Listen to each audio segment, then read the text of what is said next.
Morning po. Ay, tayo ay dinadapuan ng sipon, no? Lamig kasi sa panahon natin ngayon. Hindi ko alam ba't ako may sipon eh. Kasi umiinom lang naman ako ng malamig na tubig. Tapos sa office, aircon. Pag uwi sa bahay, minsan aircon din. Hindi ko alam ba't ako may sipon. Okay. So, minsan ganyan po, no? Obvious naman kung bakit nangyayari, pero hindi na-realize na may kailangan kang gawin kapag ganyan. Alright, tayo po tayong lahat at tayo po ay mag-aaral salita ng Diyos. Nandiyan po ba tayo? Yes. Amen. Okay, so I hope yung ating attention po ay nandirito ngayon sa pag-aaral ng salita ng Diyos. And I hope to be a blessing to you. Okay. Tayo magpapatuloy sa ating pinag-aaralan. 1 Timothy chapter number 6. Praise the Lord. Amen.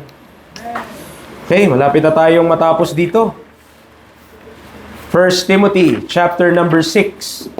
So, sinimulan po natin to. Kung titignan ko dito, ayan o. April 27. Yan yung unang message natin sa 1 Timothy 1. O, ano na ngayon? December. Okay, sana may naalala pa kayo sa lahat ng pinag-aralan natin. Okay, so 1 Timothy chapter 6, verses 6 to 10. So maganda tong topic natin ngayon. I hope magiging blessing po. 1 Timothy 6, verses 6 to 10. Diyan na po tayo. Okay, salitan tayo. Ako sa verse 6, kayo sa verse 7, kita tayo sa verse number 10. Sabi ng Bible, but godliness with contentment is great gain.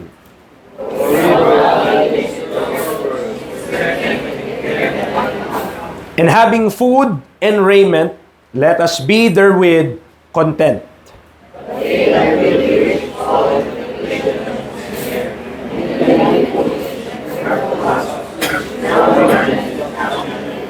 Sabay-sabay tayo, verse number 10. For the love of money is the root of all evil, which while some coveted after, they have erred from the faith, and pierced themselves through with many sorrows. Tayo po ay manalangin.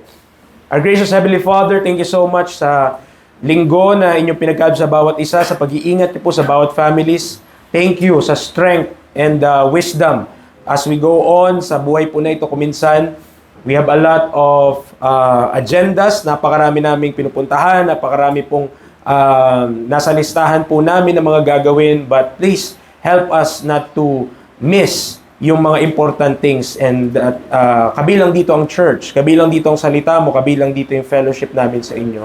And Father, help us, be with us sa message po na ito, move hearts, and also renew our minds on things. And help us to be more biblical in our thinking, scriptural, and makita namin that your will ay hindi po pabigat sa amin, bagkus this is liberty. Ito po magbigay sa amin ng kalayaan. In Christ's name we pray.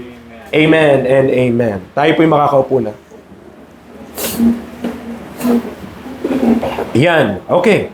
So, in 1 Timothy chapter 6, we have come a long way since chapter 1. Ano po? Sa Bible ko kasi, parang isang pahina lang yung pagitan nun, tas chapter 6 na.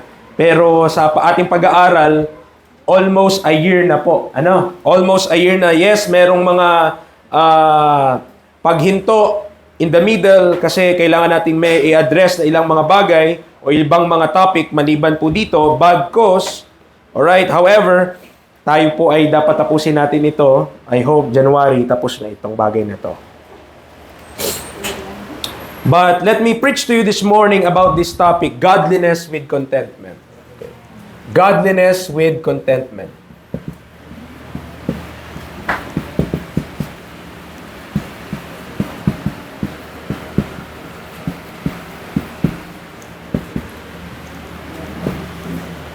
Godliness with contentment.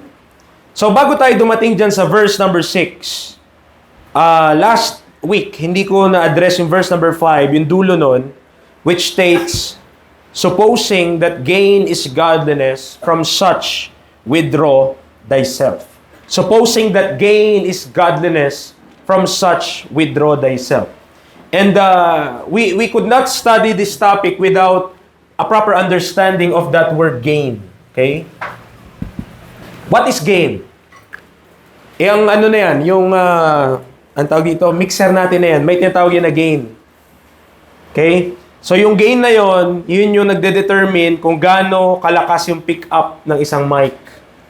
So kung mataas ang gain, kahit malayo, naririnig yung boses mo. Kapag hininaan mo yung gain, kailangan ilapit mo pa talaga sa bibig mo para marinig. Okay? So gain, mga kapatid, has a lot of meaning.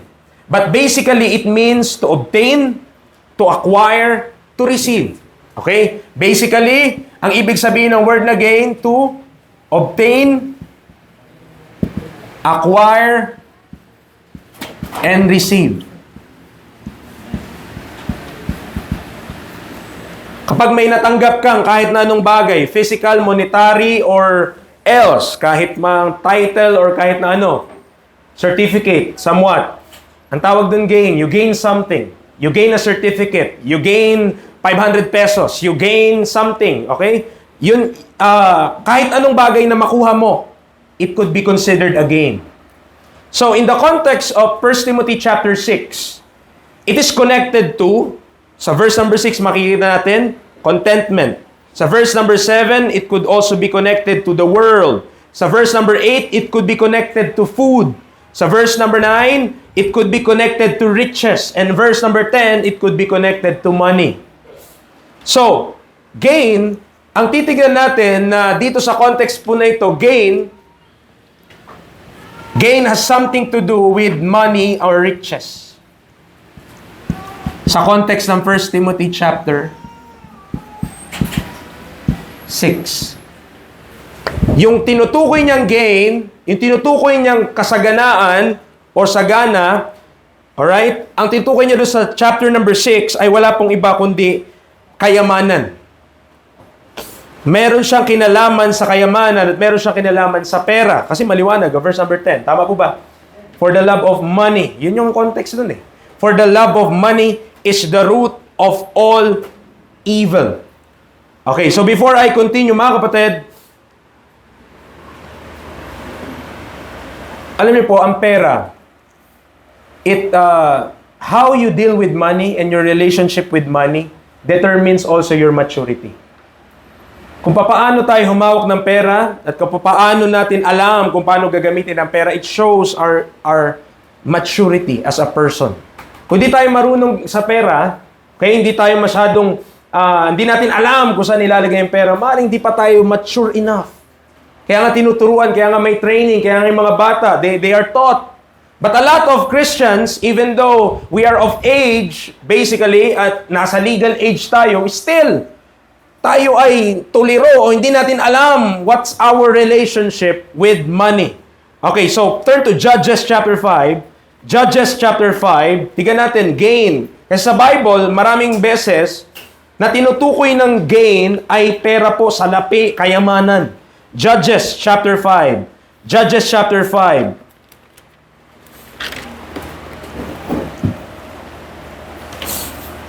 In Judges chapter 5, verse number 19, tignan niyo po. Dito maliwanag or clearly it is stated na yung gain ay tumutukoy po sa salapi. Sabi ng Judges 5:19, the kings came and fought, then fought the kings of Canaan in Taanach by the waters of Megiddo.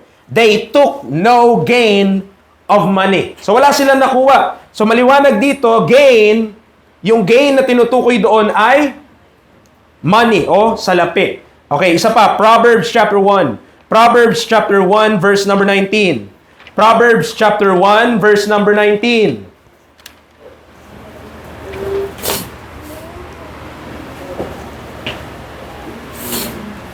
So are the ways of everyone that is greedy of gain, which taketh away the life of the owners thereof. So dito konektado yung gain, ulit, I believe sa salapi. At merong mga tao that are greedy of those things. Ibig sabihin, sakim.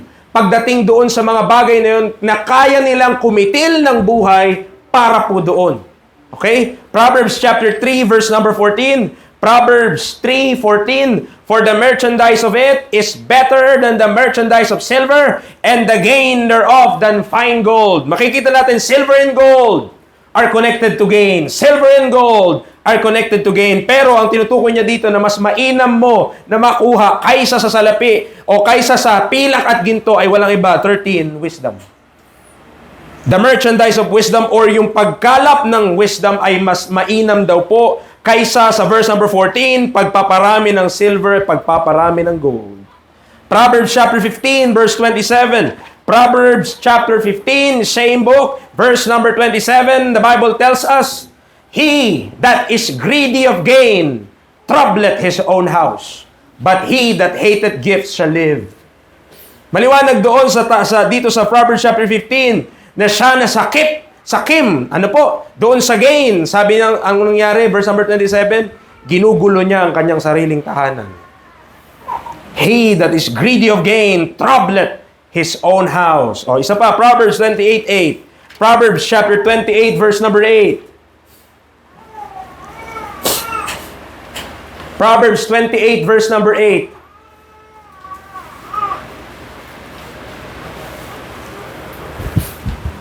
Yung aircon po, ay last time, pinindot ko yun doon sa kanyang remote at nagbukas. Baka kung nakabukas na dito, pindutin lang ng remote. Yung remote na maliit, yun yung remote niyan ng LG. Kasi last time po, pinindot ko lang yun doon. Kung napindot na, wala. Okay lang. Okay. Proverbs chapter 28, okay? Proverbs chapter 28, verse number 8. Ang sabi ng Bible, he that by usury and unjust gain increaseth his substance, he shall gather it for him that will pity, okay, the poor. So, makita natin, connected again on money. Tungkol ulit sa pera o kadugtong ulit ng salapi, yung salita pong gain. Meron pa, Isaiah chapter 56. Okay, Isaiah chapter 56. Tumunog. Isaiah chapter 56, verse number 11. Isaiah 56, verse 11. Dito, medyo talagang yung pagkaka-describe ng Bible sa mga sakim ay grabe. Okay? Isaiah chapter 56, verse number 11, the Bible tells us, yea, they are greedy dogs, which can never have enough. And they are shepherds that cannot understand. They all look to their own way, everyone for his gain from his quarter. So makita natin mga kapatid, gain is connected sa scripture. Malaking chance. Merong mga ibang context na hindi tumutukoy sa pera at tumutukoy sa salapi. But gain for the most part is talking about these two things or itong bagay na to. Money and riches. Tumutukoy siya doon. Malaking tsansa. At pag tinignan mo sa mga text na binabasa natin, it is really connected to money and riches. Okay, meron pa, Micah. So, mag-practice tayo. Makita natin, magbukas tayo ng scripture. Saan ba yung Micah na yan, no? Jonah and Micah. Tapos katabi ni Nahum. Gitna yon. Jonah, Nahum, gitna niya si Micah. And sa Bible, ang Micah po, hindi po babae. Lalaki po si Micah, prophet. Okay? So, may mga Micah na babae, pero sa Pilipinas yon. Pero dito po sa Bible, Micah is a man. So, he is a prophet. So, in Micah chapter number 4, Micah chapter 4, verse number 13, Micah 4:13, arise and thresh, O daughter of Zion, for I will make thine horn iron, and I will make thy hoops brass, and thou shalt beat in pieces many people, and I will consecrate their gain unto the Lord, and their substance unto the Lord of the whole earth. You see, connected yung gain sa substance. To things na kung saan ay tumutubo. Substance din yung mga, tawag dito, mga bunga, ganyan. So, it is connected also to gain. Ano pa? Acts. So, tunda na tayo sa familiar kayo. Acts chapter 19. Okay, Acts chapter 19. In Acts chapter 19, verse 24, Acts chapter 19, verse 24, again, we are trying to prove na sa Bible, sa Scripture, gain is talking about most of the time, money and riches. Kayamanan. salapi. Acts chapter 19, verse 24, the Bible tells us, "For a certain man named Demetrius, a silversmith." So siya po ay manglililok ng pilak. Gumagawa siya ng mga Diyos-Diyosan gamit ang pilak. Hindi lang kahoy po, ano? Sa atin, kahoy sa SBMA, meron yan eh. Meron din yan sa Pampanga, marami yan. Nanlililok ng mga idols.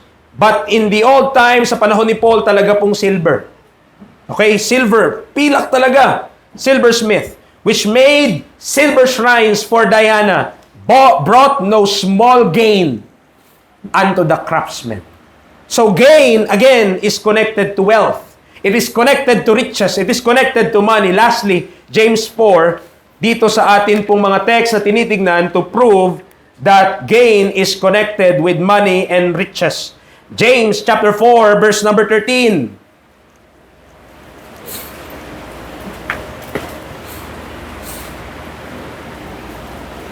James 4, verse 13.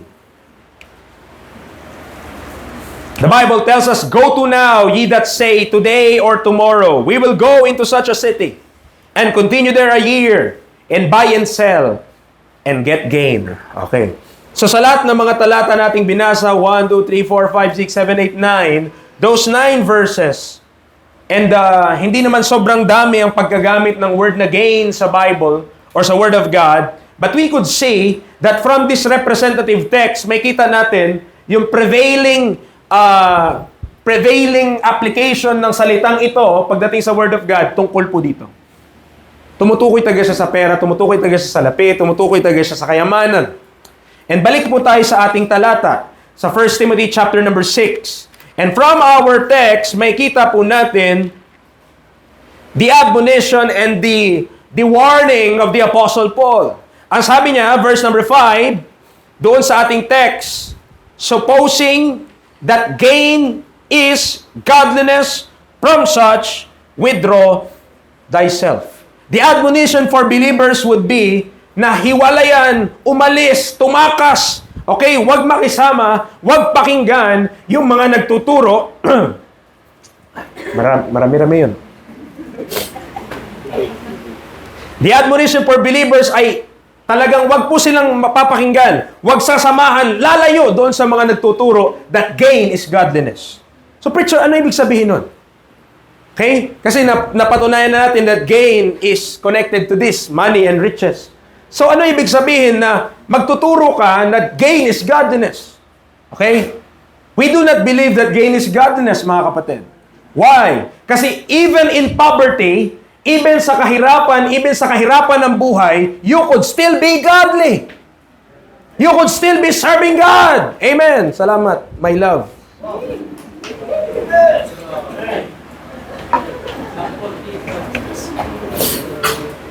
Mga kapatid, kahit ang ating buhay ay hindi ganun kasagana, even though may mga struggles and even in poverty itself, hindi mo pwedeng sabihin na wala ako sa Diyos kung ako'y naghihikahos. Amen. It is not equivalent na kung tayo man ay hindi masyadong malaki ang income natin or hindi tayo maraming mga gamit, hindi ibig sabihin yan wala ka sa Diyos. But merong mga tao na nagtuturo na kapag daw ikaw ay nasa Diyos, dapat yumayaman ka. And ito yung sinasabi ni Paul sa verse number 5. Supposing that gain is godliness. O bago tayo ma-misinterpret, mga kapatid, listen. We are not against money. We need money. Kailangan natin. May binabayaran tayo dito eh. Kailangan natin yan. Kailangan nyo sa tahanan nyo. Kailangan nyo sa pamilya nyo. But what we are teaching is, kung ikaw man ay meron yan o wala yan, dapat hindi ka yan alipin. Hindi tayo niyan alipin. Dapat tayo ay naglilingkod sa Diyos at hindi para sa salapi. But the problem is, in verse number 5, there are people who will teach that gain is godliness, na tuloy yung iba, manliliit sa sarili nila. Nasa Diyos ba talaga kami? Kung nasa Diyos kami, ba't ganito lang ang buhay namin? 5 taon na kami, 10 taon na kami, 2 taon na kami nag-church, bakit parang hindi nag-i-improve yung kalidad ng buhay namin? Dati ang damit namin, 10, ngayon 11, isa lang nadagdag. Hindi yan ibig sabihin na wala ka sa Diyos. Amen. Kung tayo man ay hindi mayaman, kung tayo man walang masyadong maraming gamit, mga kapatid, okay lang yun. konti lang din problema mo. Kasi kapag mas marami kang gamit, mas marami kang hinahawakan, mas marami kang poproblemahin. Okay? So in verse number 5, may kita natin, merong mga nagtuturo that gain is godliness. At ano ang utos sa atin? Withdraw thyself. Withdraw thyself. Huwag mo yang samahan. Huwag mo yan silang, huwag kang makikisama sa kanila. Okay? Yun po yung sabi ng Bible sa atin. The Bible doesn't teach riches is inherently evil. Walang tinuturo ang Biblia na masama ang riches. Okay? Ano yung tinuturo ng Bible na masama? The love of money. Hindi niya sinabi na the money is the root of all evil. Hindi po. Kasi sa kahit na anong endeavor, practically speaking from the Old Testament, pag nag-aalay sila sa Diyos, tandaan niyo po, okay? Kahit yung pampagawa ng templo, hindi yun nagawa ng out of thin air. Sabihin niyo, let there be a temple. Hindi ganun. Nag-alay yung mga tao. Nagbigay yung mga tao para magkaroon ng temple. Kahit saan, yung mga churches, nag-aalay para magkakaroon sila ng building kagaya ng ganito. Amen. So, hindi tayo nagtuturo that riches is evil. But what the Bible is addressing, mga kaibigan, mga kapatid, is the attitude ng isang tao. Yung ugali na iniibig po ang pera. Iniibig po ang salapi. Na mas importante ang pera kaysa sa Diyos. That's the problem. Okay? So yun yung i-deal natin, mga kapatid, this morning about our topic, godliness with contentment. The Bible doesn't teach that riches is evil. It's the attitude of loving money that is the root of all evil.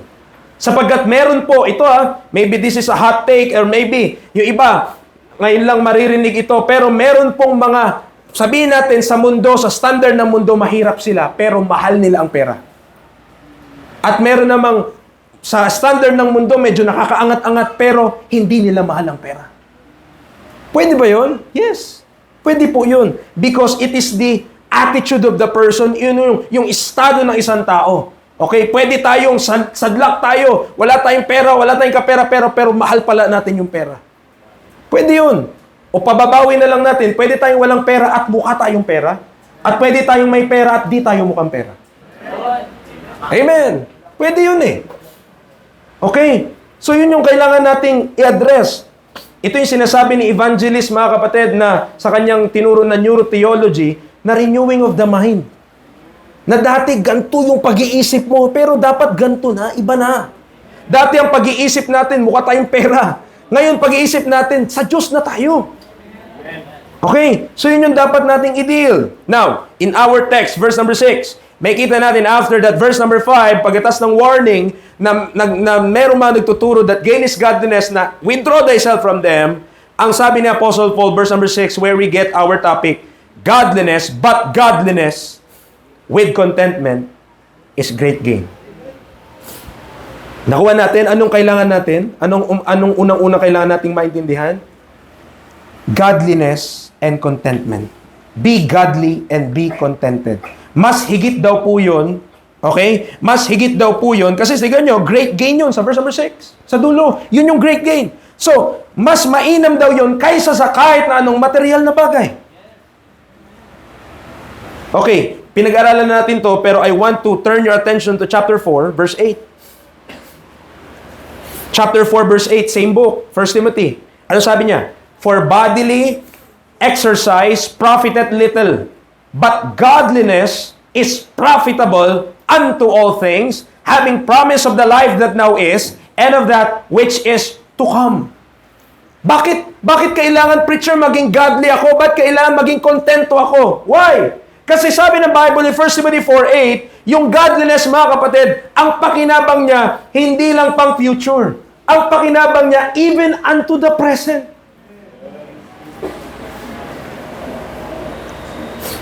Kapag tayo ay godly, kapag tayo ay content, mga kapatid, I believe mas magiging masaya ka. Kasi, kaya ka lang naman din malungkot minsan kasi iniisip mo yung mga wala ka. Ay, wala akong ganito. Ay, kung magkakaroon lang ako niyan. Ay, kung mabibili ko lang yan. Ay, kung ganyan lang yung aming buhay, sasaya kami.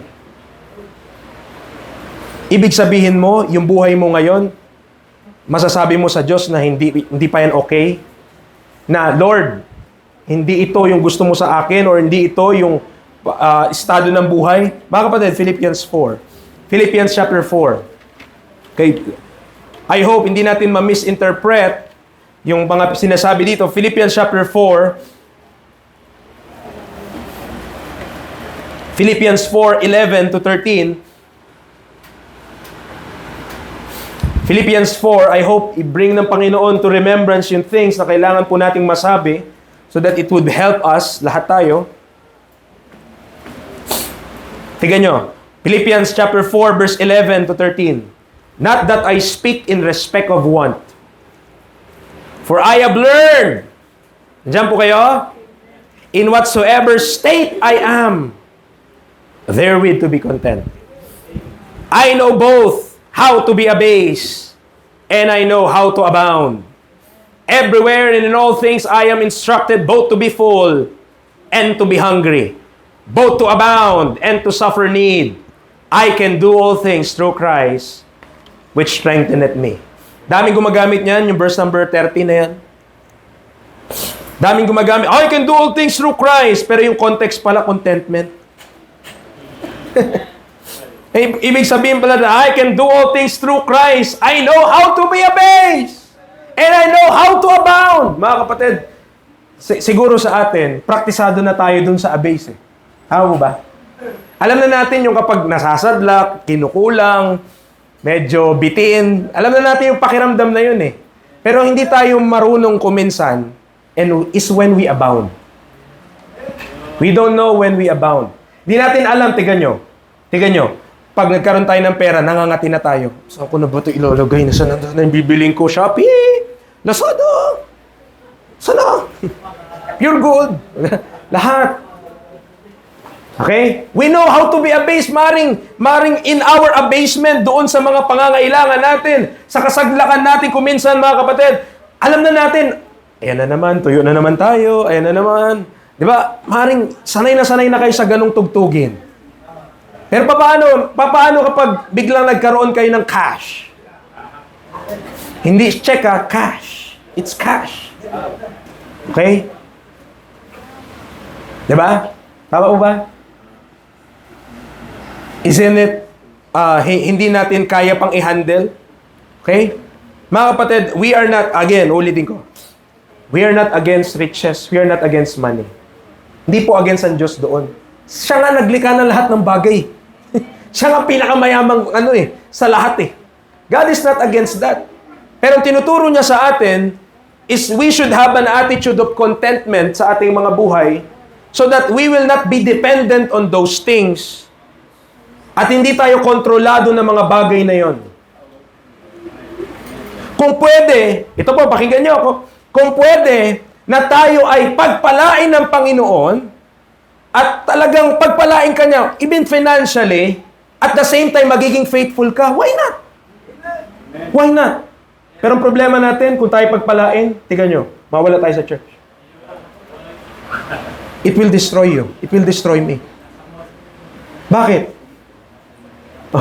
Nakita natin. Kapag hindi tayo contented, kung hindi ka kontento sa maliit, hindi ka magiging kontento sa malaki.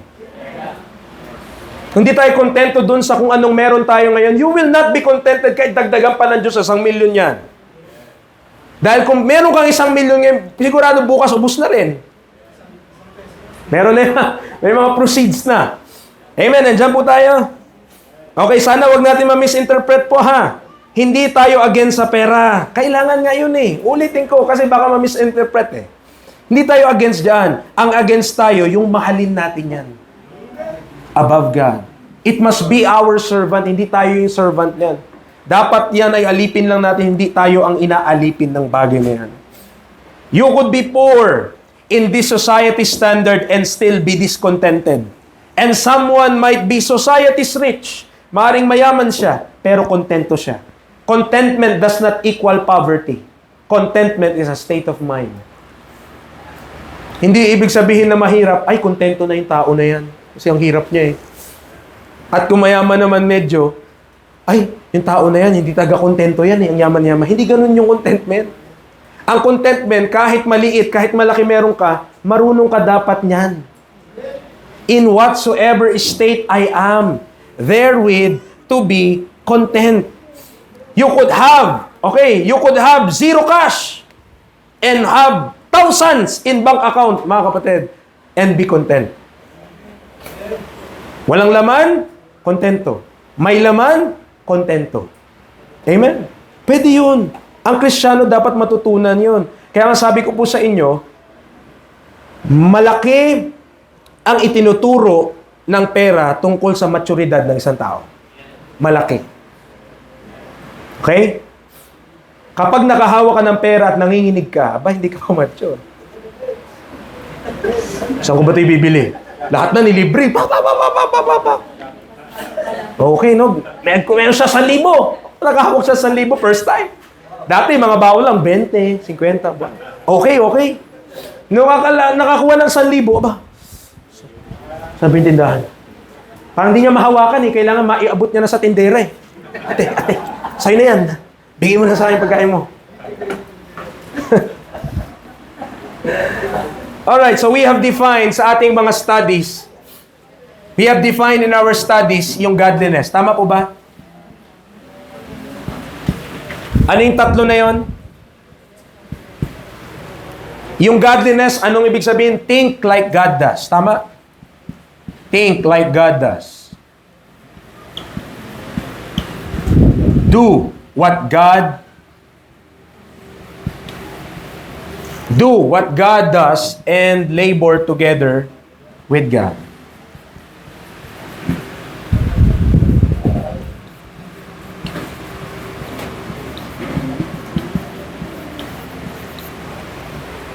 Think like God does, do what God does, labor together with God. Okay, pakinggan niyo po mabuti. Hindi sinabi ng Bible na maging kontento ka lang.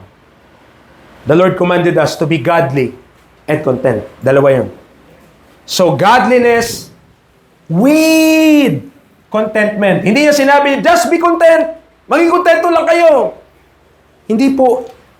Kahit ikaw ay kontento, kung hindi ka naman godly, hindi ka naglilingkod sa Diyos. We could be content sa ating buhay. We could be content sa kung anong mga meron tayo and still, hindi mo naman nasusunod ang Panginoon. Bakit? Kasi kulang ka naman. Ang kulang ay godliness.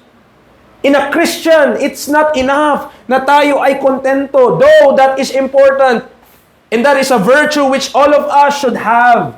Contentment should be in us. Araw-araw dapat kontento tayo. Pero kung walang godliness, sayang.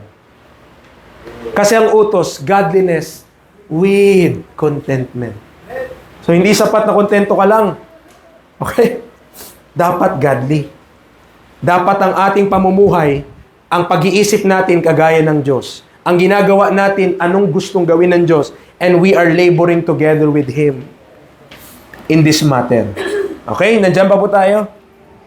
You can be godly. Tandaan niyo po ito, hindi ka magiging godly without feeding of the wholesome words of our Lord Jesus Christ. Pag di ka napapakain ng salita ng Diyos, di ka magiging godly. Okay? Paano marirenew yung mind mo kung wala namang renewal na words na pumapasok dyan? Without constant fellowship with God and His people, without proper exposure to biblical doctrines, our minds, okay, ito yung word, let me borrow the word dun sa mga sasakyan, ano? Kapag matagal nang na-stuck, ang kailangan na dyan, overhaul.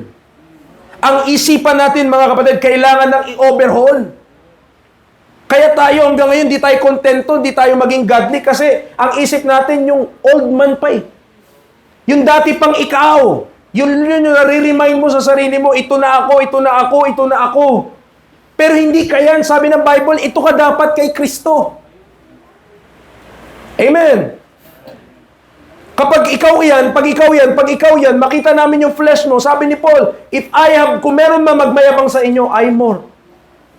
Bakit? Yung kanyang resume, mga kapatid, walang mintis. Napakaganda ng resume ni Apostle Paul, Pharisee of the Pharisees, of the stock of Benjamin, of the tribe of Benjamin, stock of Israel, lahat, as touching the law, blameless. Sino makatapat dyan sa kanya? Wala. Pero nung nakilala niya si Kristo, ano sabi niya? But what things were gained to me, Those I counted lost for Christ. Those I counted lost for Christ.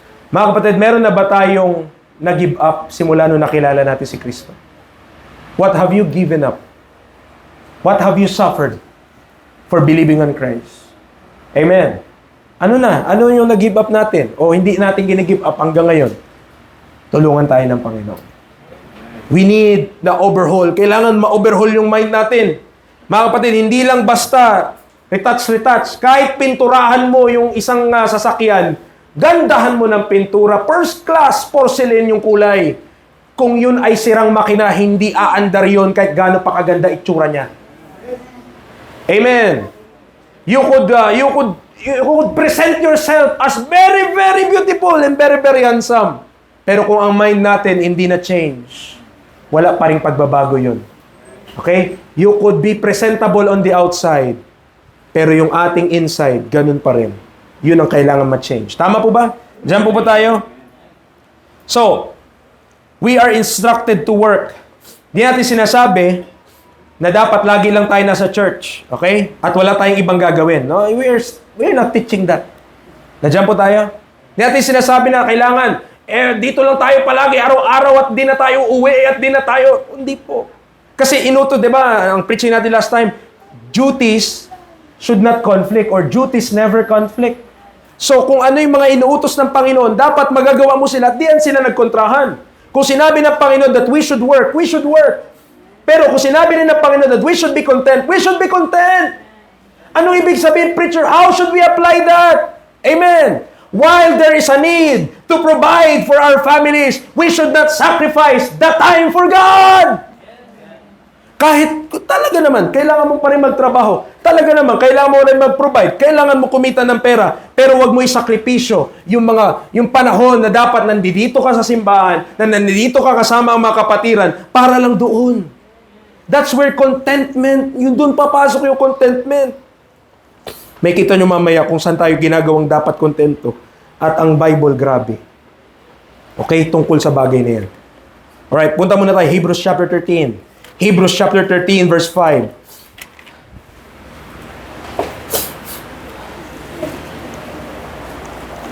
Preacher, ano ibig sabihin kapag dapat ako'y kontento? Anong ibig sabihin nun?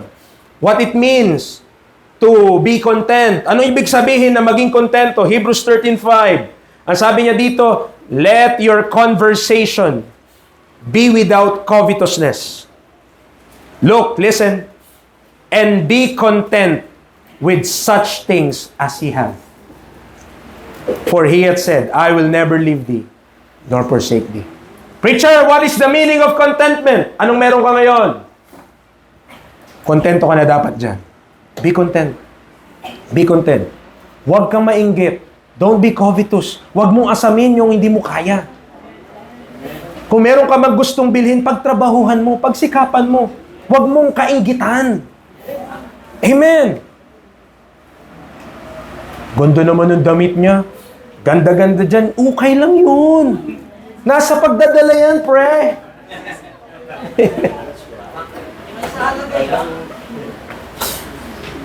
Minsan, lalo na sa social media age, mga kapatid, araw-araw ka ba naman makakita ng mga wala ka, talaga mainggit ka. Araw-araw, swipe sana, swipe. Ay, nakapunta sila sa Singapore. Ay, nakapunta sila doon sa mga bundok. Ay, nakapunta sila doon sa mga ilog. Araw-araw, wala, ang ganda na sasakyan nila. Ang laki ng gulong. Wala, ang ganda na ganto-ganto. Ang hindi po pinapakita sa social media kung gaano kalaki yung utang nila.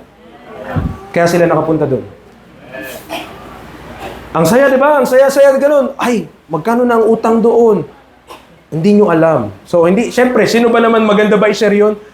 Ay guys, ito ako ngayon, negative 1M. Walang ganun. Siyempre, ipakita niya lang, ito yung buhay ko. Ganda, di ba? Pero mga kapatid, it's better to be content than those things. Well, kung anong meron tayo, amen, makontento tayo.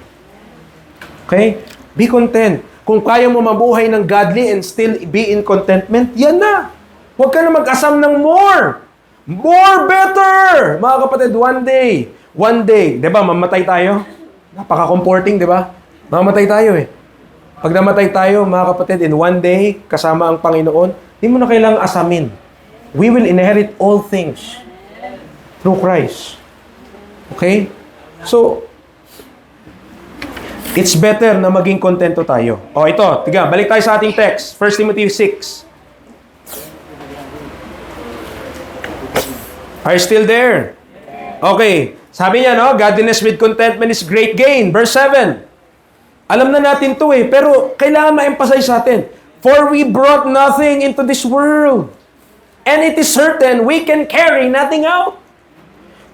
Pinanganak ka, sabi ng Job 1:21, tiga natin, Job chapter 1. Job chapter 1, itong mga bata, yung iba nasa ulo yan, pero yung iba hindi. Job tapos Psalms. Job 1:21, alam ko ito, even yung adult, baka alala nyo pa yung verse na to. Sabi ng Bible, and said, naked came I out of my mother's womb, and naked shall I return thither. The Lord gave, and the Lord hath taken away. Blessed be the name of the Lord. Ang liwanag. Hubad ka na dumating sa sanlibutan, nung pinanganak ka, hindi ka nakadamit. Amen. Nung ikaw ay dumating sa sanlibutan, ang meron ka lang, unga, wala akong pera, unga. Hubad tayo. At pag tayo daw po ay namatay, wala ka rin mabibit-bit. O, hindi ako naniniwala dyan, preacher. Pag ako namatay, yung ginto ko, ilalagay ko dito. Papasuot ko sa kanila. Lahat ng mga, yung maganda kong belt, papasuot ko yung sapatos ko. Yan. Sige, pasuot mo lahat. Pagkatapos ng libing, kinagabihan, merong magnanakaw doon. Ginto yun, nakita ko yung kanina. Kung inuha, pinagbibigtas. Alright. Now, Ecclesiastes 5. Ecclesiastes, Proverbs, Psalm, Proverbs, Ecclesiastes. Same thing, yung sinasabi po dito. Ecclesiastes 5, verse 15. Ecclesiastes 5, verse number 15.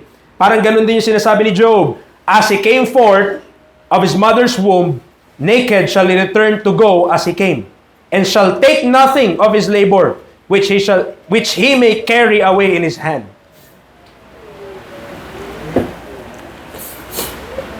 One thing about this life, lahat ng pagtatrabahuan natin, lahat ng pagsisikapan mo, lahat na ma-accumulate mo sa buhay na ito, one day, hindi mo rin madadala. Amen.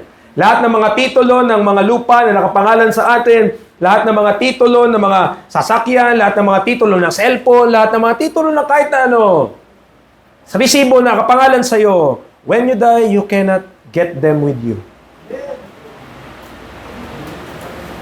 Preacher, nakakalungkot naman pala ang buhay, yes, kung wala ka sa Diyos. If you're not with God, life is just miserable. Bakit? You accumulate. Ambition. Okay, namatay ka. Sigurado ka ba na yung anak mo, mapapagpatuloy niya yun? Yung mga mapag-iwanan ng mga bagay na yun, that they will be faithful to what you did. Kung paano mo pinaghirapan, na ma-reach yun. Diba? That even yung bahay, kapag napatayo natin, kapag meron tayo, pag iniwanan sa mga anak, kahit di marunong sa pera, mga kapatid, bebenta. Kasi maubusan sila ng cash. Preacher, nakakalungkot naman. But that's the reality of life. Basahin nyo Ecclesiastes. Yan yung end. Sabi niya, vanity nga eh. Pero saan hindi vanity? Your labor is not in vain in the Lord. Yan, tuturo sa atin ng Bible. Dapat godliness with contentment, mga kapatid. Ano pa? Matthew chapter 16. Okay, madami tayong verse. Okay lang, maganda yung maraming verse. At least makita natin yung proof. Matthew chapter 16, verse number 26. Matthew chapter 16, verse number 26. Anong sabi? Ito, familiar sa atin ito. For what is a man profited if he shall gain the whole world and lose his own soul? Or what shall a man give in exchange for his soul? Hindi worth it yung trade-off. Hindi worth it yung trade-off. Iti-trade mo yung buhay mo para sa pera. Hindi worth it. Amen. It's not worth yung trade, yung pagkapalit. Diba? Yung barter system, kung anong meron ka, ipalit mo sa kung anong meron yung isa para magkaroon ka nung wala ka. Isipin mo, maraming mga tao, they exchange their soul to gain the whole world. And after that, they will die. Pero saan mapunta? Wala. Huwag natin hayaan na ang pera maging master natin. Matthew 6:24. Matthew 6:24. Don't let, okay? Huwag natin hayaan na ang pera, tayo ang inaalipin nito. Matthew 6:24. Sabi ng Bible, no man can serve two masters. Walang tao na kaya maglingkod sa dalawang master. Sabi niya, for either he will hate the one or love the other, or else he will hold to the one and despise the other. Ye cannot serve God and Mammon. Hindi natin pwedeng paglingkuran parehas ang Diyos at ang pera. By and by, i-give up mo yung isa. And for the most part, if we love money, kagaya ng wina-warning sa atin ni Apostle Paul, kung mahal natin ang salapi, sino ang masasacrifice? Yung pera o yung Diyos? Ang Diyos, syempre. For the most part. Diyan po tayo. Sabi niya, ano sabi niya? You cannot serve God and Mammon. Mga kapatid, this is my prayer and this is my burden para sabihin sa inyo, huwag tayong mamuhay para lang kumita ng pera. While it is true na kailangan natin magtrabaho, we should do so to serve God. Okay? Huwag natin i-devote yung lahat natin ng effort, lakas natin just to earn a big paycheck, no? Or sa ating context, para lang mas malaki yung kitain natin, isa-sacrifice natin yung relationship natin sa Diyos. Don't do that. Never compromise time with God. Never compromise the church. Prioritize the things of God in the ministry. Nandun po yung kaligayahan, mga kapatid. Not in the big money or big Ulitin ko, lest ma-misconstrued, okay? Hindi tayo nagpipreach against sa pera. Nagpipreach tayo sa attitude ng tao. Sa character ng person. We wanted na ma-renew yung ating mind so that hindi natin master ang pera, kundi naglilingkod tayo sa Panginoon. We use that for God. Hindi tayo yung ginagamit noon. Amen. Nandiyan po tayo. Tagyan natin. Text. Balik tayo. 1 Timothy 6. Balik tayo sa ating text.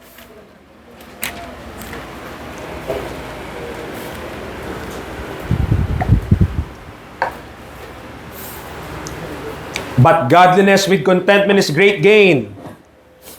Agree ba tayo that we brought nothing into this world? Agree ba tayo doon? Wala tayong nadala nung pinanganak po tayo, wala naman tayong ambag. Amen. We brought nothing into this world and I hope na-acknowledge nyo na it is certain we can carry nothing out. That when we die, whatever we have accomplished, whatever we have built dito sa buhay na ito, okay, kung material yan, wala yan. We can carry them not into eternity. Kahit gaano mo kamahal na mahal yung aso mo, for example, di mo rin madala yan. Kahit gaano mo kamahal na mahal yung cellphone mo, naku po, lalong hindi mo madala yan. Okay? May mga nakabang na dyan. Sa akin yan, ha? Sa akin yan. Tingnan niyo po, verse number 8. Woo! Are you ready? And having food and raiment, let us be therewith content. Ang hirap. Preacher, ang hirap. Ba't naman? Pagkain lang sa kadamit, yun na yun? Kung darating sa point that you need to give up things para makapaglingkod ka sa Panginoon, and you have food, meron ka namang food, meron ka raiment, will you still continue to serve God? Dahil yun lang, hindi mo nagagawin parang, ayoko na. Yan lang na lang. No?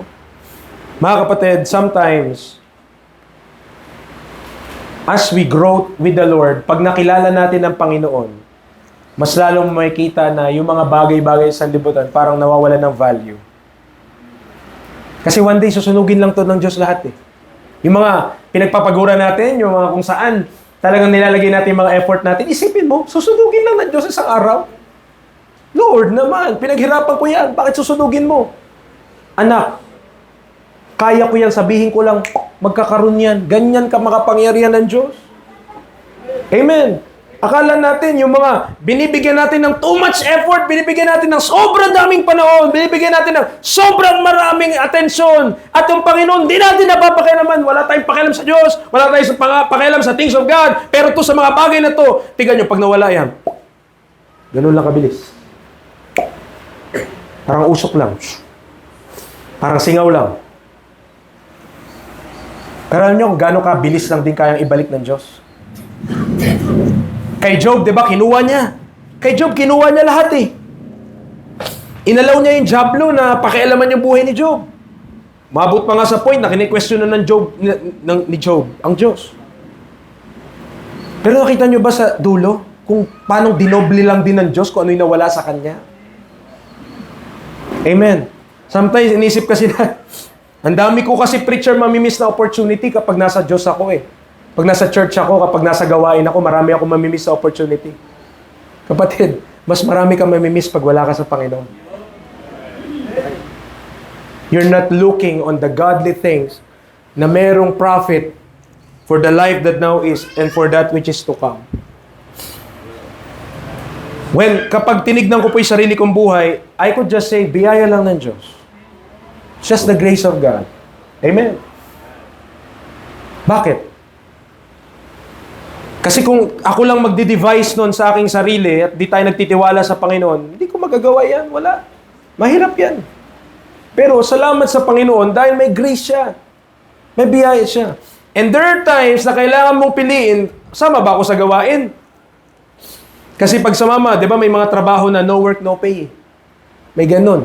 No work, no pay. Sama ba ako sa gawain? Eh wala akong kikitain kapag sumama ako.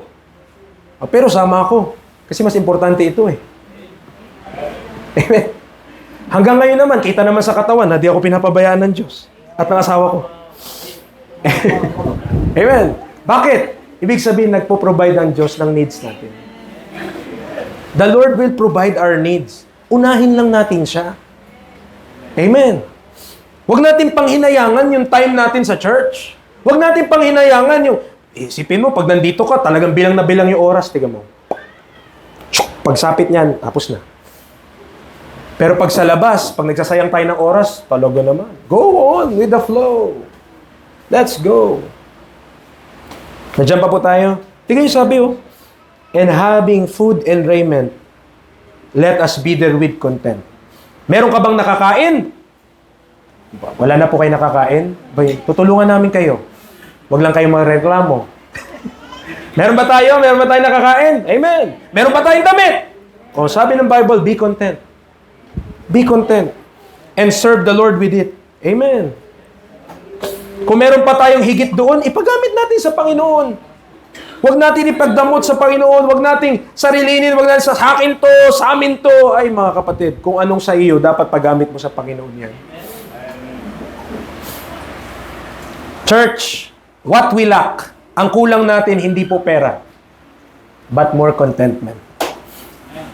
Hindi naman tayo kulang sa pera eh. I believe, by God's grace, na po-provide naman mga pangailangan natin. Minsan, ang kulang lang natin, contentment. 2 Corinthians chapter 8. 2 Corinthians chapter 8.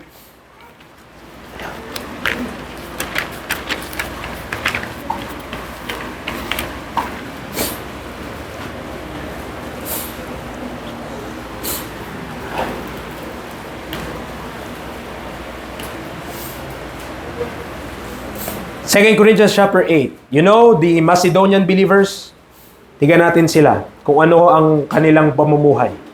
2 Corinthians chapter 8, verse 1 to 5. Sige, turn there. Yan, 2 Corinthians chapter 8, verses 1 to 5. Ito sabi niya, moreover, brethren, we do you to wit of the grace of God bestowed on the churches of Macedonia, how that in a great trial of affliction, the abundance of their joy and their deep poverty abounded unto the riches of their liberality. It seems na sobrang kontra nung dalawang konsepto na parang hindi mo pwede pagsamahin sa isang verse. Pero it is evident sa buhay ng mga taga-Macedonia. Preacher, ano sinasabi mo? Kita mo, ang estado ng buhay nila mga kapatid. Diba? Ano yung pangako ng mga politiko tuwing eleksyon? Itataas natin yung mga nasa laylayan ng lipunan. Yan yung mga pangako nila. Laylayan ng lipunan. Alam nyo kung nasaan yung Macedonia nung time na yan? Wala sila sa laylayan, mga kapatid. Nasaan sila? Nalubog po sila, lubog. Dito sila sa baba nun. Kung ang laylayan, laylay na, ang deep poverty, lubog na. Ang kahirapan nila, mga kapatid, kung meron ngang mahirap pa sa daga, ganun po sila. Yan yung estado ng buhay nila, mga kapatid. Deep poverty. Pero, anong sabi ng Bible? Verse number 2. In the same verse, mababasa mo, riches of their liberality. Ano ibig sabihin? Nandito yung pamumuhay nila, pero yung puso nila na magbigay para sa ministry. Kasi fellowship of the ministry of the saints yung context niyan.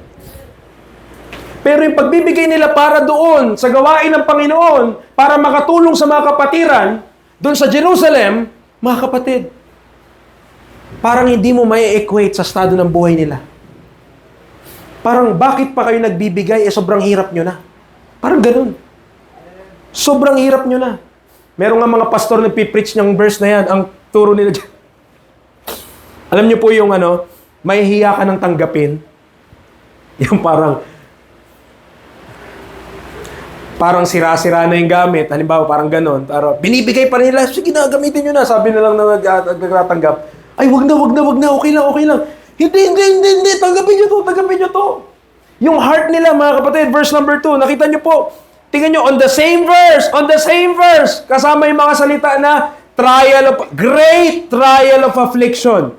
Pero kahit sa great trial of affliction, what is evident sa kanila? Their joy.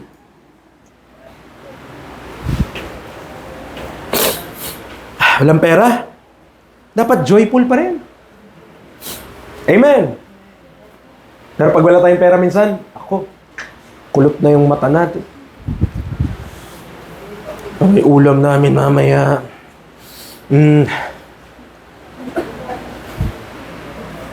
Great trial of affliction, mga kapatid. Hindi lang trials. Great trials. Pero may abundance of joy. Deep poverty, pero rich in liberality. Amen. Tatanungin natin, preacher, anong sekreto nila? Anong sekreto nila? Basa pa tayo. For to their power I bear record, yea, and beyond their power, they were willing of themselves. Kung ano yung kakayanan nila, syempre, ito yung level nila, deep poverty. So, expect mo, ang kaya lang nila ibigay, yung kaya lang, dito lang sa level nila. Yung pangganyan lang. Pero hindi, sabi ng Bible, beyond their power. Beyond. Okay? So kung, halimbawa, itong mga nasa laylayan, sinasabi natin, mga nasa laylayan, magbigay sila piso. Sila, ang kaya lang nila ibigay, 25. Ganun, yung 25. Pero kahit nandun sila, nagbibigay pa rin sila ng piso. Beyond their power. Okay, nakita nyo po? So tingnan nyo kung bakit. Praying us, verse 4, which much entreaty that we would receive the gift and take upon us the fellowship of the ministering to the saint. Listen, verse number 5. Ito yung sikreto nila. And this they did, not as we hope, but first gave their own selves to the Lord and unto us by the will of God. What's their secret? What's their secret? Ibinigay nila yung sarili mismo nila sa Panginoon. Yun yung sikreto nila. Kaya hindi, kahit ganito yung estado ng buhay nila, kung may gawain, tutulong pa rin sila. Bakit po? Kasi di nila tinitignan yun eh. At tinitignan nila, para sa Panginoon na tong buhay namin. Amen. Para sa Panginoon na tong buhay namin. Mga kapatid,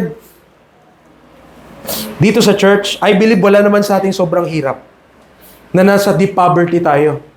Amen. So what's lacking in us? What's lacking ay yung buhay mo, ma-acknowledge mo sa Diyos na yan, hindi sa iyo. Amen. Nandiyan pa po tayo. Buhay pa ba?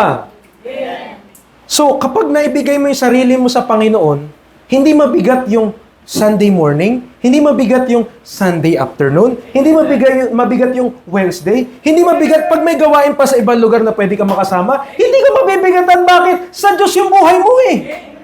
Mabibigatan ka talaga kung ang mindset mo, sa akin to, wala na akong time sa akin, wala na akong time sa pamilya ko, wala na akong time sa kaibigan ko, wala na akong time sa sa mga tropa ko, wala na akong time sa mga mare, kumpare ko. Oy, talagang wala kang time.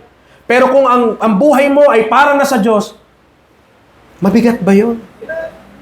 Hindi siya magiging mabigat. Preacher, marami kaming labahin. Lahat naman ng tao dito naglalaba din.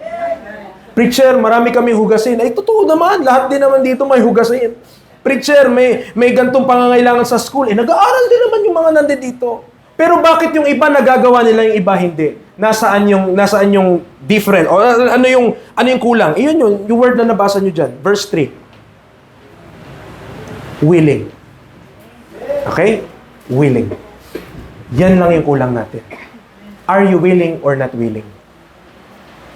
Kaya nagagawa ng iba yung hindi nagagawa ng iba. Hindi dahil mas mayaman siya, mas mahirap siya. Hindi ganun.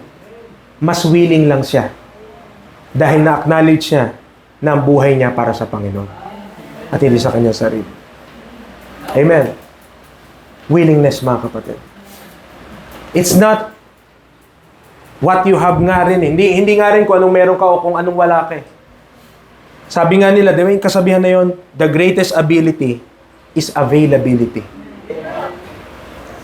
Alam mo sa langit, hindi tayo re-rewardan based on what we can do. Okay? O, ano ibig sabihin, preacher? Hindi tayo re-rewardan dahil kaya mong gumawa ng ganito, kaya mong maglingkod ng ganyan, may kakayanan ka. Yung potential ba? Hindi tayo re-rewardan based on potential. Re-rewardan tayo based on obedience. Okay? Lahat tayo may potential. Naniniwala ako. Lahat tayo may kakayanan dito, mga kapatid. Di ako naniniwalang pinagkulang ka ng kakayanan ng Diyos. Kaya lahat tayo dito may different gifts and talents. It's not a matter of potentiality dahil lahat may potential dito. What we lack is willingness. What we lack is a desire na, Panginoon, ang buhay ko para sa iyo, hindi para sa aking sarili. Help me to be content. Help me to be more godly. Help me to live for you. Na hindi ko isipin yung aking sarili, ay mapupuyat ako, ay mapapagod ako, ay maganto ako. Pero kung wala ka sa Panginoon, mas problemado ka nga eh. Mas problemado nga kung wala ako sa Panginoon eh. Mas hindi magiging stable yung mind ko pag wala ako sa Panginoon. Kaya praise God. Kung nasa Panginoon tayo, magamit tayo ng Panginoon in whatsoever things na pwede natin gawin. Mga kapatid, it's not a matter of potential, it's a matter of willingness. Are you willing or not? Yun lang ang tanong doon. Preacher, marami kaming ganito, maraming deadline, maraming ganito. Willing ka ba o hindi? Yan lang naman ang tanong eh. Alam, si Elon Musk, alam ko, kilala nyo yung lahat. Sabi niya, ito na sabi niya, kung gusto mo daw may ma-accomplish ka, mag-hire ka ng busy na tao. Ha? Sabi niya, parang counterintuitive. Gusto mo nga may matapos, mag-hire ka pa ng busy. Ba't di ka mag-hire nung walang ginagawa? Okay? Ba't ka mag-hire ng busy? Kaya sabi niya, yung busy na tao, kaya nga busy yun eh. Kasi kaya niyang mapagsabay at kaya niyang mag-prioritize. Ang point ko lang, mga kapatid, I don't believe, walang mas busy sa atin dito kaysa sa mga tao na talagang hawak nila, mga 10 kumpanya. Mas busy yun sa atin. But they could do it. Bakit? Willing sila. Willing sila. Amen. Pakita natin sa Panginoon na willing tayo. I believe God will supply all our needs. Hindi niya tayo pagkukulangin. At hihigitan niya pa yung expectation mo. Amen. Ang Diyos, mga kapatid, gusto niya what's best for us. God doesn't want na yung ikalulugi mo. Hindi po. Hindi po. Kala natin pag inuna natin yung mga pangsarili natin, mas okay tayo. Hindi. Unahin mo yung para sa Panginoon. Diba? Isang example nun sa Old Testament, si Elisha ba yun? Merong woman of Zarephath ba yun? Kung di ako nagkakamali. Yung anak niya, huling meal na lang po nila, mga kapatid. Huling meal. Huling meal na lang nila yon. Pero sabi pa nung prophet, ibigay mo sa akin yan, pakainin mo ko. Kung isipin niyo, huling kain na nga lang namin to, tapos mamamatay na kami, bibigay pa namin sa'yo. Pero ano ginawa nila? They were willing. Naging willing siya. Binigay niya. Pinagkulang ba siya ng Diyos after that? No. Hindi siya pinagkulang. Bakit? Inuna niya eh. Yung ministry ng Panginoon, ministry of God yun eh. Amen. Kapag inuna mo yung things of God, amen, God will provide your need. Di niya tayo pagkulangin. Pero kung isipin natin palagi, anong pangailangan ko, anong kailangan namin, ganito, pero hindi natin naisip yung things of God, mga kapatid, malaking problema tayo. Balik tayo sa ating text, 1 Timothy chapter 6. I hope nagko-communicate po tayo. I hope na iintindihan po natin itong mga bagay po na ito. Again, we're dealing with attitude, we're dealing with character. Hindi tayo nagpipreach ng pera masama, kundi yung pag-ibig sa salapi. Yan ang masama. Yan ang ugat ng lahat ng kasamaan, sabi ng verse number 10. Now,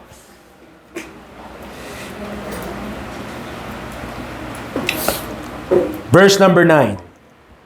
Okay, malapit na tayo matapos. Praise the Lord. But they that will be rich fall into temptation and a snare, and into many foolish and hurtful lusts, which drown men in destruction and perdition. Anong pinupurso natin? Riches? Anong pinupurso natin? Gusto ba nating yumaman? Are you seeking after riches? Okay? Mark chapter 4, verse number 19. Mark chapter 4, verse number 19.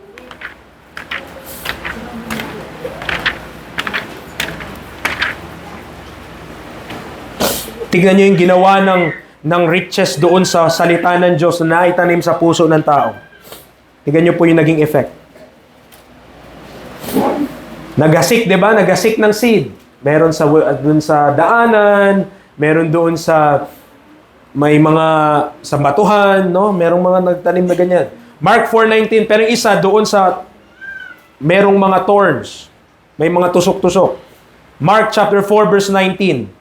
And the cares of this world, and the deceitfulness of riches, and the lust of other things entering in, choke the word, and it becometh unfruitful. I believe, bawat isa sa atin dito, marami na tayong napakinggang salita ng Diyos. Tama po? We have listened, kahit nung anniversary lang, ilang oras yun. Ako nagpapasalamat, nakayanan nyo po. Amen. Praise God. Okay? Salamat sa Panginoon. Biyaya ng Diyos yun. Kaya ako naniniwala, marami na tayong salita ng Diyos na napapakinggan. Pero alam nyo kung ba't di nagbubunga? Yan yung problema. Diba dapat yung seed, pag tinanim mo, tutubo yung halaman. Para kapag tumubo yung halaman, saka mamumunga. Pero bakit daw mape-prevent mamunga? Kasi bago pa lang aangat yung halaman, may mga thorns na nakapalibot. So instead na mag-grow up, hindi na makataas.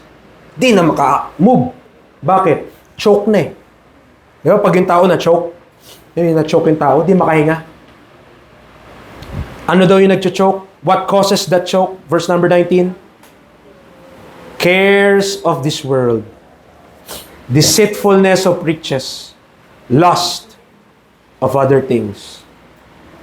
Young man, young lady, what is choking the Word of God sa buhay mo? Anong pumipigil kaya hindi ka nagiging fruitful na Christian? Bakit hindi namumunga yung salita ng Diyos sa ating buhay? But yung Holy Spirit, hindi nakikita sa atin yung love, joy, peace, long-suffering, gentleness, goodness, faith, meekness, temperance. Why it is not seen in our lives? Maybe because we gave too much attention saan? Dito sa mga bagay na to. Cares of this world, deceitfulness of riches, lust of other things. Kuya yan, preacher, di po kami makasama. Hindi po kami maka-join. Meron po kami mga gagawin. Pero may time maglaro. Pero may time sa mga kalokohan. Pero may mga time sa pagsasayang ng panahon. Pero walang time sa Panginoon. Think on those things. Pag-isipan mo mabuti. Amen.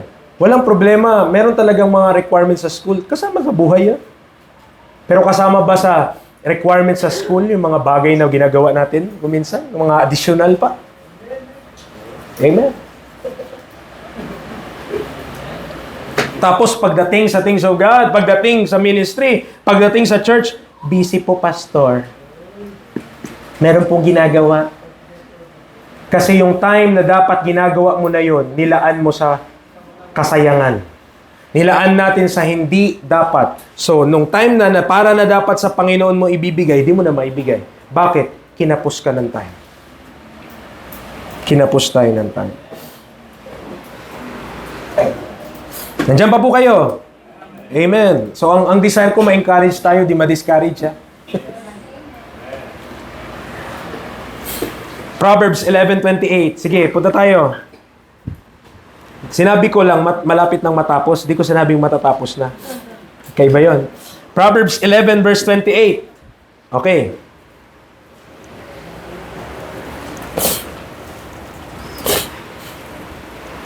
Proverbs 11:28. He that trusteth in his riches shall fall, but the righteous shall flourish as a brand. Liwanag ano? Siya na nagtitiwala sa kanyang kayamanan ay mahuhulog. Okay? But the righteous shall flourish as a brand. Proverbs 22. Proverbs 22 verse 1. Proverbs 22 verse 1. This is good one. Okay? Itong bagay na to, maganda to. Sa mga young people, maganda sa uluhin natin. Okay? Ano sabi ng Bible? A good name is rather to be chosen than great riches, and loving favor rather than silver and gold. Mas mainam yung pangalan mo, ma-maintain yung mabuti mong pangalan kaysa sa salapi. Huwag mong sisirain ang pangalan mo sa katiting na salapi. Kung masisira yung pangalan mo dahil sa 1,000 pesos, hayaan mo na, magpalugi ka na para lang hindi masira yung pangalan mo. A good name is rather, sabi ng Bible, to be chosen than great riches, and loving favor rather than silver and gold. Kasi, pag meron ka mabuting pangalan, yung testimony mo, maayos.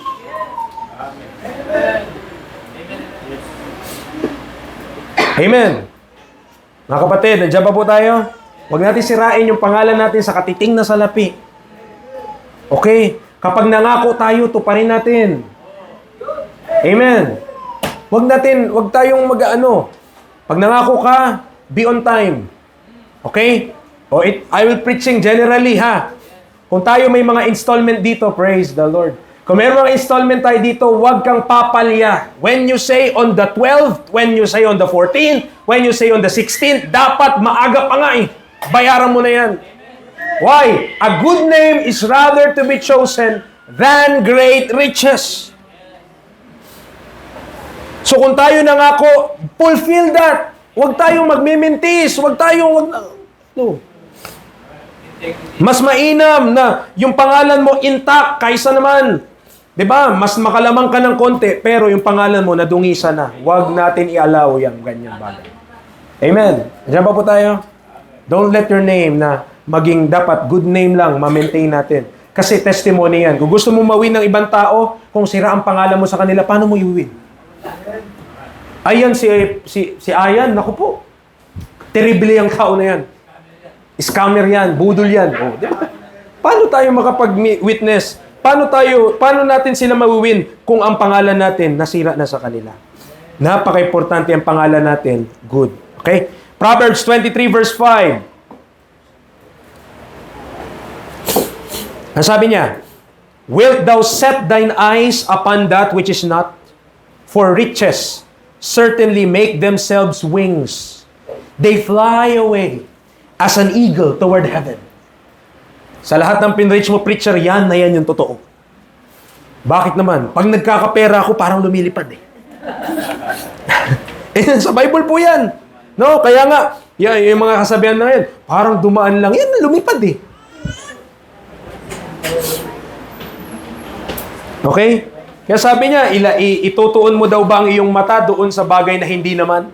For riches certainly make themselves wings. They fly away as an eagle toward heaven. Kaya mga kapatid, don't trust in riches, but in the living God. Philippians chapter 3 verse 19. Philippians chapter 3 verse 19. Oh, kung kanina malapit na dito, mas malapit. Okay, parang rapture lang ang pagpipreach. Okay? Imminent palagi yan. Okay? Philippians chapter 4, verse number 19. Anong sabi ng Bible? Meron pa tayong mga titignan, okay? So, but my God, okay, shall supply. Tama ba itong verse ko? Okay. Oh, okay din yung Philippians 4:19. Pero Philippians 3:19 tayo. Philippians 3:19, whose end is destruction, whose God is their belly, and whose glory is in their shame, who mind earthly things. Mga kapatid, hindi po bawal na magkaroon ng mga bagay. Hindi rin bawal na marami kang pera. Okay? Binibigyan ko na kayo ng permiso. Okay? Hindi bawal yun. Pero huwag kang magiging alipin nun. And you should be content in whatsoever state you are or you are in. Dapat magiging kontento tayo. And dapat ma-acknowledge natin palagi ng buhay natin, sa Panginoon na yan, huwag mong angkinin. Huwag natin angkinin. Sa Panginoon ang ating buhay. Stay faithful, continue in your walk with God. Kung pagpalain man tayo ng Diyos with riches. Amen. Kung dumami ang pera nyo, purihin ng Diyos. Pero wag nawa tayong maaalis nun sa Panginoon. Wag nawa agawin nun yung affection natin sa Panginoon. Di ba may preaching po ako dati, naalala ko yung, we are blinded by God's blessings. Na, galing sa Diyos, binigay sa'yo, okay, nagkaroon ka, pero pagkatapos mo magkaroon, nawala ka. Anong nangyari? Dapat hindi ganun. Dapat lalo tayo maging faithful, nakatuon sa Panginoon. Balik tayo sa ating text. Ito na. Alright, 1 Timothy chapter 6. Natututo po ba tayo? Praise the Lord. Okay, 1 Timothy chapter 6. Nakita niyo warning ha, verse number 9. They that will be rich. Kagustuhan mo ba? Gusto mo bang yumaman? Naku po. Ang sabi ng Bible yan, no, temptation, snare. Pero kung ang Diyos man na magpala sa'yo, kasi, tignan nyo po ha, masasabi natin na talagang hindi po masama ang maging rich. Kasi tignan nyo, verse 17, no, talon lang tayo, for the sake of argument. Sinabi naman dito ni Paul, sabi niya kay Timothy, charge them that are rich in this world. Turuan mo sila, i-charge mo sila, preachan mo sila. Sino? Yung mga mayaman, sabi niya.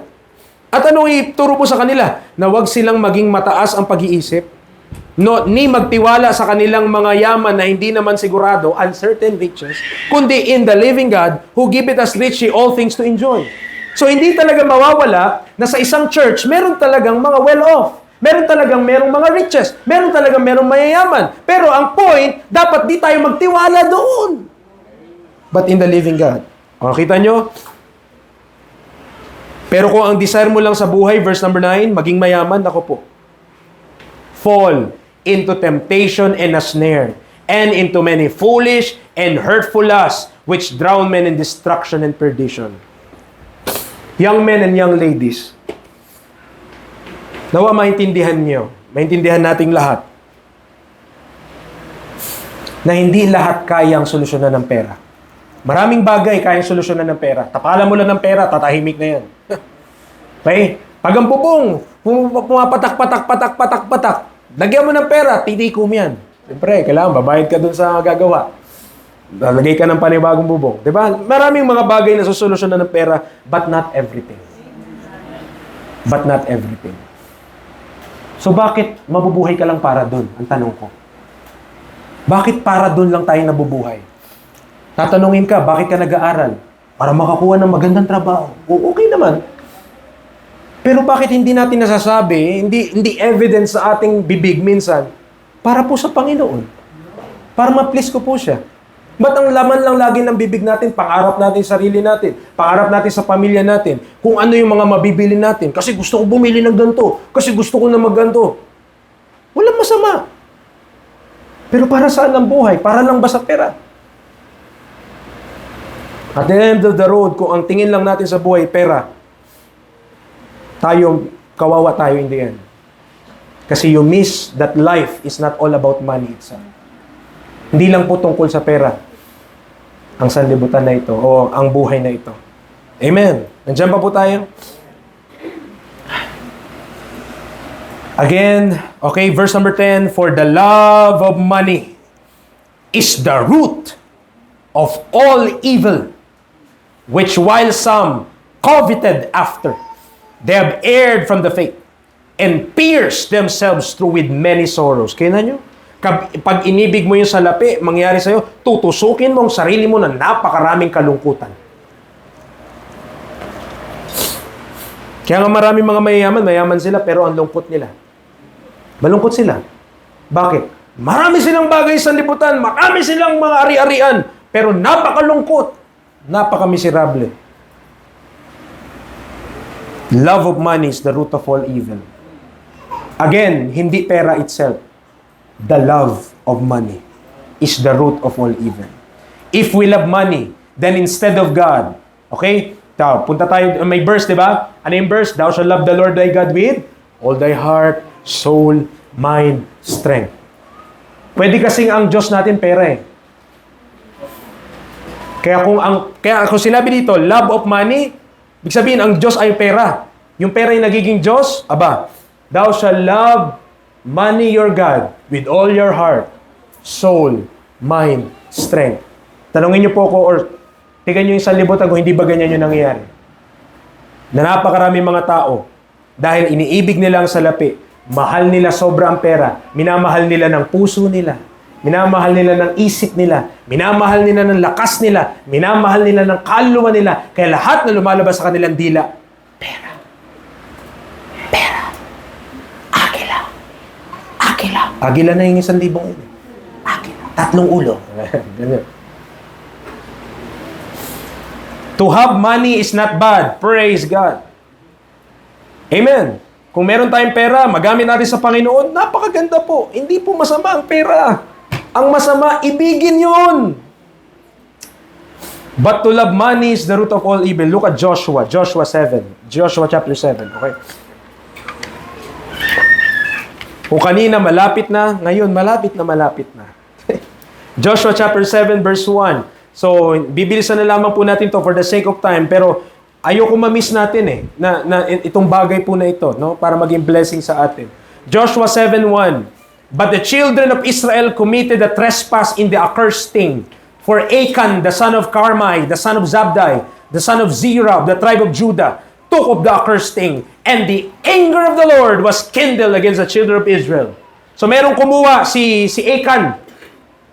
Kumuha siya ng hindi dapat. Okay? Sa verse number 20, tingnan niyo po. Ano yung sabi niya? And Achan answered Joshua and said, Indeed, I have sinned against the Lord God of Israel, and thus have I done. When I saw among the spoils a goodly Babylonish garment, nakita ko ang ganda ng damit and 200 shekels of silver, grabe, pilak, and a wedge of gold of 50 shekels weight, then I coveted them and took them, and behold, they are hid in the earth, in the midst of my tent, and the silver under it. Kita nyo, nag-covet siya. Hindi niya dapat kunin yun. Okay? Hindi niya dapat kunin yung bagay na yun. Pero kinuha niya kasi nga, ang ganda. Grabe. Tingnan nyo naging resulta. Verse 24. And Joshua and all Israel with him took Achan the son of Zerah, and the silver, and the garment, and the wedge of gold, and his sons, and his daughters, and his oxen, and his asses, and his sheep, and his tent, and all that he had, and they brought them unto the valley of Achor. And Joshua said, Why hast thou troubled us? The Lord shall trouble thee this day. And all Israel stoned him with stones, and burned them with fire, after they had stoned them with stones.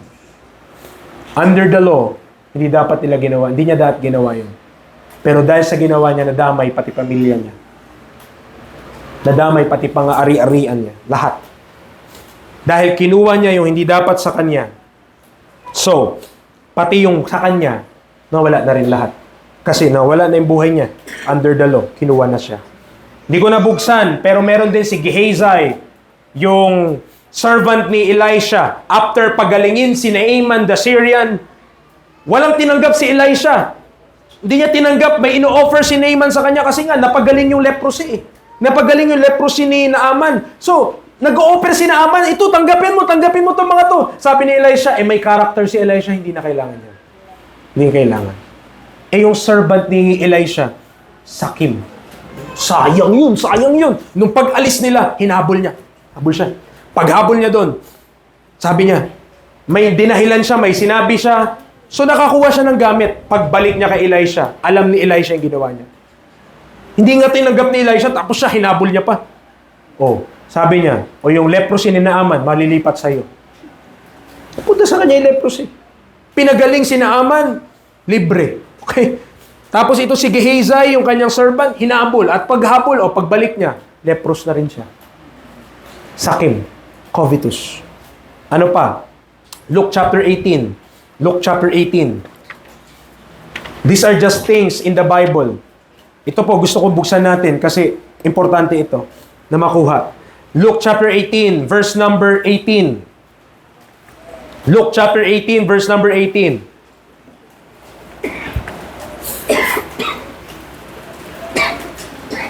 And a certain ruler asked him, saying, may nagtanong sa Panginoong Hesus. Ang tanong sa Panginoong Hesus, Good Master, what shall I do to inherit eternal life? And Jesus said unto him, Why callest thou me good? None is good, save one that is God.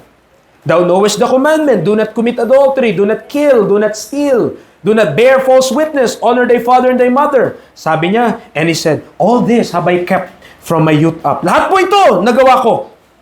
Now when Jesus heard this thing, he said unto him, Yet lackest thou one thing. Sell all that thou hast, and distribute unto the poor, and thou shalt have treasure in heaven, and come and follow me. Paparating na yung kingdom, anhin mo yung ari-arian mo nun. That ibenta niya na talaga nung time na ito. If only Israel received their Messiah, kingdom na. Okay? So, wala na to.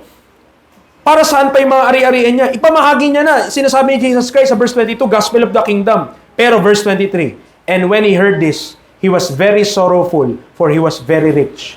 Ang commentary ni Jesus Christ, verse 24, And when Jesus saw that he was very sorrowful, he said, How hardly shall they that have riches enter into the kingdom of God. It is a general rule, even sa panahon natin mga kapatid ngayon. Mahirap maligtas po ang mga mayayaman. It is a general rule. Bakit? They think they don't need anything. Bakit? Meron na sila. Dami nilang property, dami nilang mga utusan dyan, ang dami nilang mga porselas, lahat meron sila. So, aanhin nila yung Diyos. Ito na yung langit para sa kanila. Ito na yun. Aanhin pa namin ng Diyos. Oh. So, some rich people, meron naman ng mga nasisave din, pero as a general rule, ang mga mayayaman, mahirap masave. How hardly shall they that have riches enter into the kingdom of God. May prayer sa Bible na sabi niya, Panginoon, wag mo kong pagyamanin at wag mo rin akong paghirapin. Merong prayer na ganun. Wag mo naman akong pagyamanin, baka makalimutan kita o paghirapin, ganun. May verse na ganun. Pero what we are teaching mga kapatid, whatsoever state we are, therewith to be content. Wag na tayo mag-desire na dapat maging ganito, dapat ako.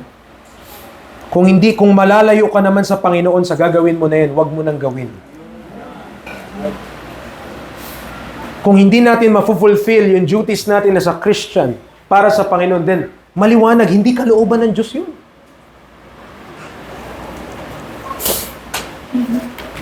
First Timothy chapter 6, and we will close.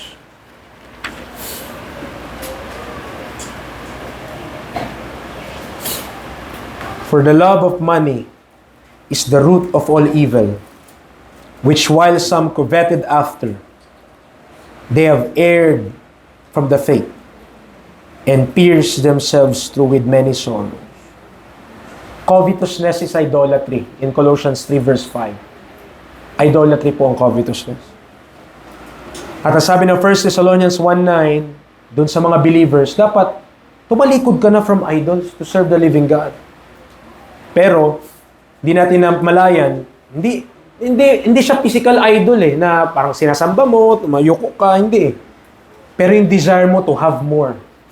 Your desire na kailangan magkaroon ako ng ganito, kailangan meron ako nito, nainggit ako sa kanila, bakit ang edad ko, ganito na ako ngayon, pero sila, ang bata pa nila, meron na sila, dapat meron din ako. Good. Amen. Contentment. Don't choose money over spirituality.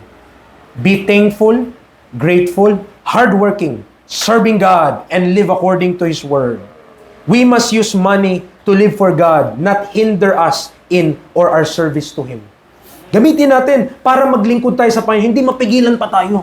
Problema, magkaroon tayo ng pera, mapigilan pa tayo maglingkod sa Panginoon. If we have to choose between money and God, nawa, obvious yung sagot. Nawa, alam natin agad sa sagot. Walang question asked. Pera o Diyos? Dapat alam natin yung sagot. Obvious na yun. Brethren, we are rich in Christ. We will inherit all things. So choose to be content. Choose godliness over riches. Work hard, but live for Christ. Don't love money. Love God and serve Him if you have money. Amen. Ulitin ko po, hindi masama ang pera. Ang masama, umibig ka sa pera. Umibig ka sa salapi na mas importante pa yan kesa sa Diyos. Gamit lang yan. Pera lang yan. Ipagamit natin para sa Panginoon. Tayo po ay manalangin. Our gracious Heavenly Father, thank you so much, Lord, for our time na binigay niyo po sa amin. Panginoon, I know maybe this preaching is hard. Maybe it's hard to swallow.